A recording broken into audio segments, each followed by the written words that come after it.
Malvan high voltage ड्रामाचं उगमस्थान आहे.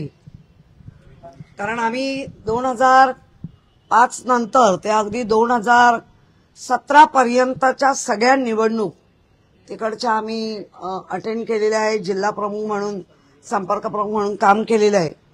त्यामुळे मालवण, कणकवली, जो आमचा शांत शिस्तप्रिय असा कोकण 2005 पासून ते ढवळला गेला आणि तो हाय व्होल्टेज मतदारसंघ असा ओळखला गेला. आता काल जे घडलं तुम्ही पाहिलं, मीही पाहिलं.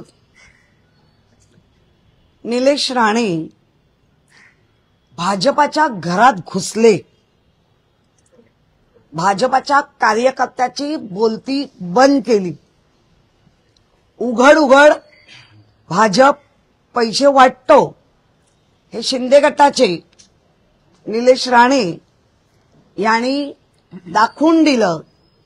पोलिसांना घेऊन आले आणि जो हाय व्होल्टेज ड्रामा तो कुठल्या तरी एका नागरिक भाजपाचे पदाधिकारी असलेले यांच्या घरात पाहायला मिळाला. आता तसं बघायला गेलं, एका बाजूनी म्हटलं तर चांगलं केलं.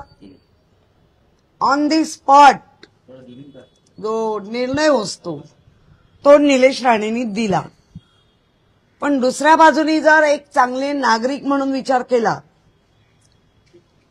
तर ज्या पद्धतीने ते घरात गेले, घरातल्या लोकांनी कुठेही विरोध केला नाही, चांगल्या परिचयाच्या असल्यामुळे. पण त्या पदाधिकाऱ्याची मात्र पुऱ्या जिल्ह्यात फुलटून नाचक्की करून टाकली. त्यामुळे या दोन लोकांच्या भांडणांमध्ये किंवा आरोपांवर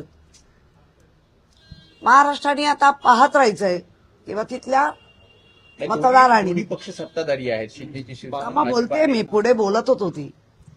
आणि सत्ताधारी असून एकमेकांची वस्त्र काढणं हा व्होल्टेज ड्रामा चालू आहे. रवींद्र चव्हाण म्हणतात की कुठेतरी फेक नरेटिव्ह पसरवण्याचं हे सगळं काम निलेश राणे करतायत आणि काँग्रेसने जे केलं तेच निलेश राणे करतायत. नाही, मला सन्माननीय माननीय रवींद्रजी चव्हाण यांना सांगायचं आहे,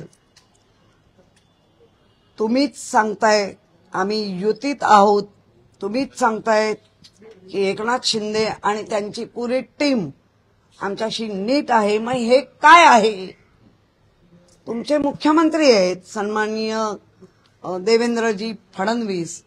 मग हे काय आहे? म्हणजे लोकांना किती किती किती गृहीत धरताय असं झालंय. आता त्या मालवणकरांनी ठरवावं. बावनकुळे म्हणतायत की कुणाच्याही घरात जाऊन शूटिंग करणं चुकीचं आहे. निलेश राणेंनी ज्या पद्धतीने केलंय ते अशा. हा, ते शिंदे गटाचे आहेत म्हणून बावनकुळे बोलतायत. बाकी पैसे वाटतायत त्याचं काय बोला ना. पण या सगळ्यांमध्ये निवडणूक आयोगाची भूमिका पण संशयास्पद. मग काल काय सांगत होती, निवडणूक आयोग ज्या पद्धतीने त्यांना दूषणं देत आहेत की भांडी घाशी म्हणून, असं मी नाही म्हणत आहे, परत सांगते. जी दूषणं आपण त्याच्यातून पाहतोय सोशल मीडियातून, नागरिकांच्या मधनं येणाऱ्या त्यांच्याबद्दलची दूषणं, का निवडणूक आयोगाची तिथे माणसं नाहीयेत या दोन्हींवर कंट्रोल करणारी? सत्तेतले लोक आहेत, सत्तेमध्ये बसलेले लोक आहेत. मग अशा पद्धतीने सत्ता चालवणार, भयभीत वातावरण करून